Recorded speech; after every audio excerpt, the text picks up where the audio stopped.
Welcome to my Friday live stream for effective communication and relationship building. Wait, can you see me now? Okay, I'm Arnie Buss, and I'm here to talk about communication in all of its various and myriad forms. Today, I have something very special. And this was assisted by me, by the amazing Callan Rush, who helped guide me through some challenging questions of herself. And the challenging question she asked me is, well, when I explained tracking, and if you've been following this at all, you know what tracking is. I'll briefly review that at the end. But the simple question she asked me is, well, when is it appropriate to track someone? Great question. And what that led is into what I'm going to talk about today, which was actually Callan helped guide me into identifying the 5 challenging conversations that we all have. I know I have, and chances are that you have. So I'm going to talk about each of these 5. And what I want you to do right now is I want you to get a pencil and paper or pen and paper or any kind of writing implement that you have if you're watching this live or on the replay, doesn't really matter. And I'd like you to see how well you do on each of these. So let's begin. The 5th type of challenging conversation may seem a little counterintuitive. It's when the other person expresses something that's very joyful. Now, it may come as a little bit of a surprise that this would be a challenging conversation. You say, well, if they're joyful about something, then what's the problem? Well, the problem can come in if you don't really completely match the joy that the other person is experiencing and validate that. So let's say your wife or significant other comes home and they say, look at this fabulous dress that I got. Well, okay, how would you respond to that? Now, I know some of us, and I admit to maybe being guilty about some of these. My first reaction, oh my God, how much did it cost? Well, I just put a wet blanket on my partner and could possibly lead to a problem. So the basic principle is that whenever any kind of feeling, whether positive or painful or negative, is expressed, then ideally that's something where the way that you respond can make a big difference. And if you respond ineffectively, it can actually lead to some problems, as you just saw. So on your paper for joy, write joyful, and then write how you would feel. How much anxiety would you feel if you heard something joyful from your significant other? So from 1 to 10, 10 would be, I just nailed it and she felt great, or he. 1 would be, totally blew it. And somewhere in between. How might you do it? And again, it's not just about the dress example. They might come and say, oh, I just got a promotion. Okay, how might you respond to that? You respond with excitement. Oh, gee, that sounds like a lot of responsibility. Or do you think you could handle it? So joyful. How do you think you would do, or just how would you feel? How much anxiety would you feel? Okay, the 4th challenging conversation is when your partner complains or the other person complains. They could complain about, well, and the the key here, and we'll kind of get to something else in a minute, but usually the complaint is about someone else. So that makes it a little bit easier. But again, how do you respond to that? So the other person says, Joe was always criticizing me, or,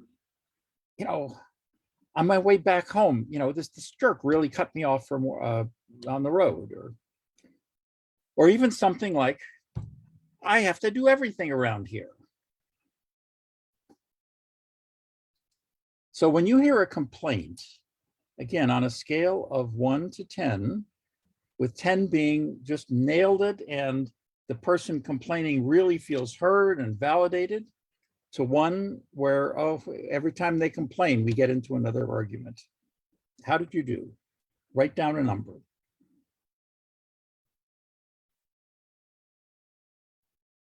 And just so you know that this isn't going to be on the test, so don't worry about that.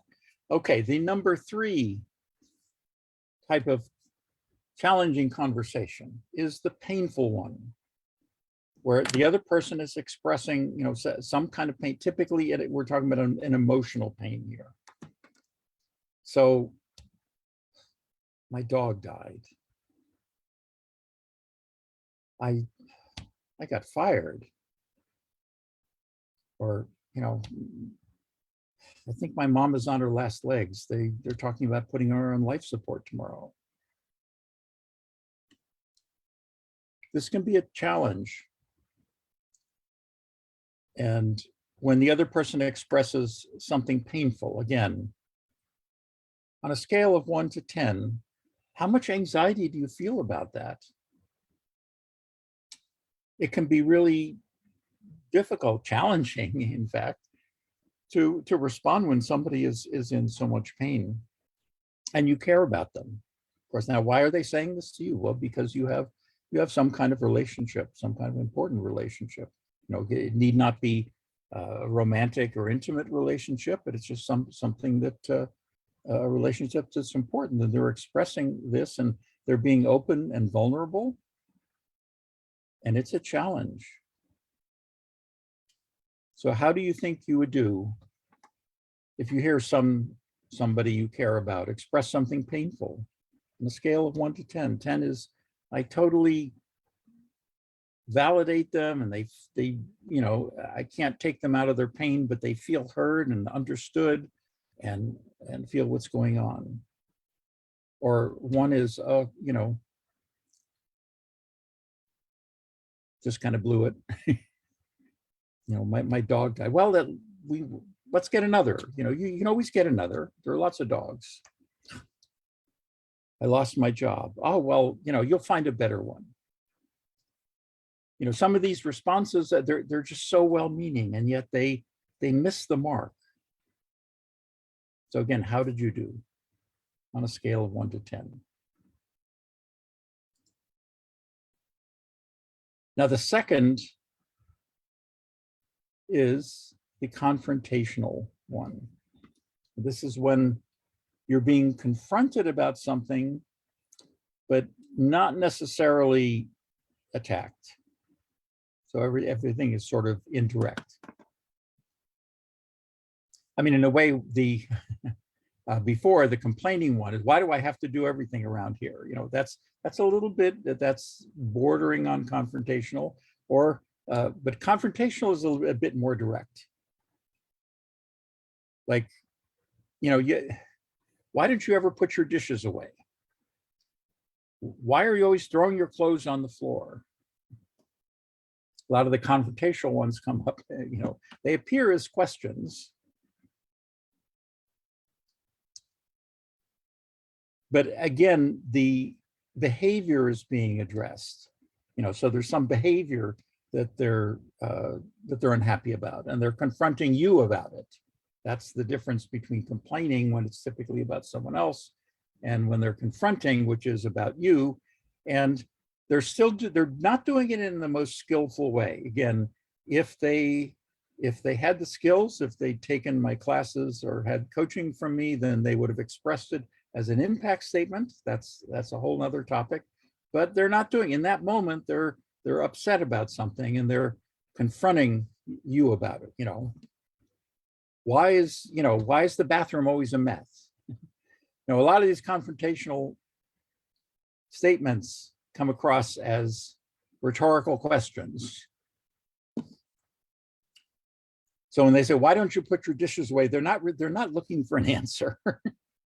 They're saying, you're not putting your dishes away, or you're leaving the bathroom a mess. But they express it as a question. Again, it is definitely a rhetorical question. It is not looking for an answer, or the answer that they're looking for is not of the words of the question. They are confronting you with something which they're unhappy with. So again, how much stress, how much anxiety would you feel if you heard a confrontational statement like that? Think of one that you may have heard and give yourself an assessment on that. 10 would be, I nailed it. I was able to validate what was going on, and then things reached a calmer place where we could solve the problem, and the problem went away, never happened again. Or maybe one is, okay, this is something that just keeps happening again and again, and I just don't know how to deal with it. Again, how do you score 1 to 10? And the number 1, this is the most challenging of all, the most challenging, and it takes the confrontational statement and bumps it up a notch, takes it up to 11. And that's the critical one. So instead of being confronting about a certain behavior, they're adding onto it a criticism. So, you're always leaving the dishes away. You're such a slob. Or, why are you always being so, you're so messy? Or, you don't care about me at all. You never know how to talk to me. These are critical ones. And of course, this is something that John Gottman talks about as being one of the 4 horsemen of the apocalypse in terms of not great things in any relationship. And of course they aren't. Who likes to hear something critical from a person that we care deeply about? Now, interestingly, Gottman suggests that criticism be replaced with complaints. And as great as Gottman is about so many things, this is one area where I actually disagree with him, where replace critical statements with impact statements. And again, that's another topic entirely. Because complaints are still, while complaints are not as damaging or challenging as critical statements, as criticism, they're still not great either. But criticism, responding to criticism, in fact, I have a whole workshop just on that because it is so important and so difficult and so challenging. So when you hear a criticism from someone that you care about, how are you able to respond? Again, a 10 would be, I nail it, I don't take it personally, I'm able to validate what they're going through and just totally nail what's going on. And one is, oh, I take it personally. And, I have one of the myriad of ineffective ways of responding. I mean, I could just sort of shrink and just be the victim. Yeah, you're right. I'm a real slob. I hate, or counterattack. I'm a slob. Well, look at all the things that you leave lying around.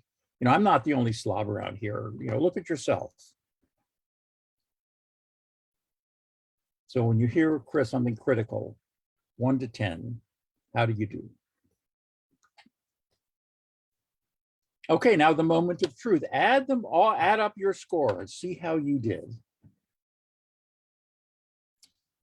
If you got 50 out of 50, then congratulations. In fact, I'd really like to talk to you. Maybe, maybe you can help me teach these courses. If you got maybe from 30 to 40 or so, that's not bad. And you could always bump it up. You could always improve your chances of improve your responses and help that relationship.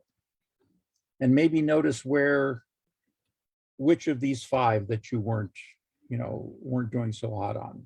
Maybe that's an area that you can work on. And if you want to work on that, that's something that you can do with myself. You can look at the courses that we're offering. More information about that to come. And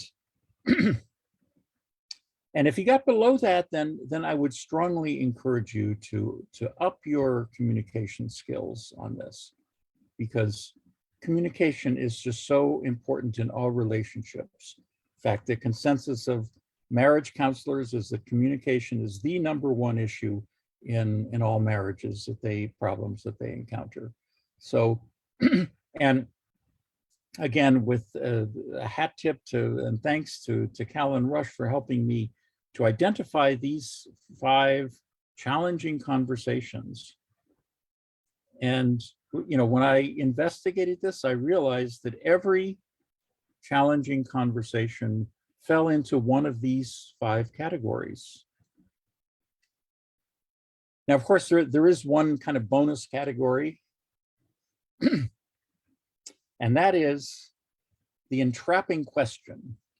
I mean, in a way, it's kind of a subcategory of the confrontational one. It's kind of between confrontational and critical, but confrontational. So the entrapping question, again, they often start with the why, or they may be something as simple as, honey, what do you think of this new dress that I got? Or does this dress make me look fat? That's a whole other topic.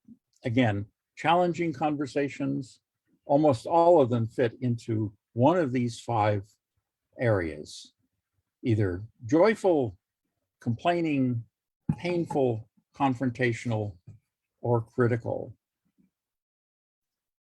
And so as you go about your days and have interactions with various people, whenever one of them feels a bit uncomfortable, think about maybe which one of these 5 that fell into. Because for each of these, there is a very specific and effective way to respond. And they involve various nuances about this tracking skill. And the way that you apply them, the tracking skill, to each of these cases is a little bit different and requires a bit of subtlety, some nuances. Because the kind of situation that you're responding to is a little bit different in each case. And so even if the words are very similar, the way that they're used, and especially things like your tone of voice and the way that you're responding is absolutely important, and especially nonverbal cues. So if somebody's expressing something joyful, then you want your non-verbal cues to be as joyful as they are. And if it's painful, then you want to bring that down. You don't want to be responding with joy when somebody's expressing pain, and vice versa. If somebody's expressing joy, you don't want to be coming from a painful place. The most challenging, of course, are the confrontational and the critical ones, where the risk is to take things personally. And especially in the critical one, it can be really challenging to not take it personally. What you need to remember is that if somebody's criticizing you, it is never, never, never about them, about you. It's always about them. It's never about you. It's always about them. And the way that I like to remember this is that if something was going on that they were unhappy about, and they knew the skills, they would express it as an impact statement. And remember that in all the skills, especially impact statements, that you're never making anybody wrong. Now, if somebody's criticizing, they're trying to make you wrong. Remember, nobody can make you wrong without your cooperation. So again, the 5 challenging conversations: joyful, complaining, painful, confrontational, and critical. And so until next time, happy tracking.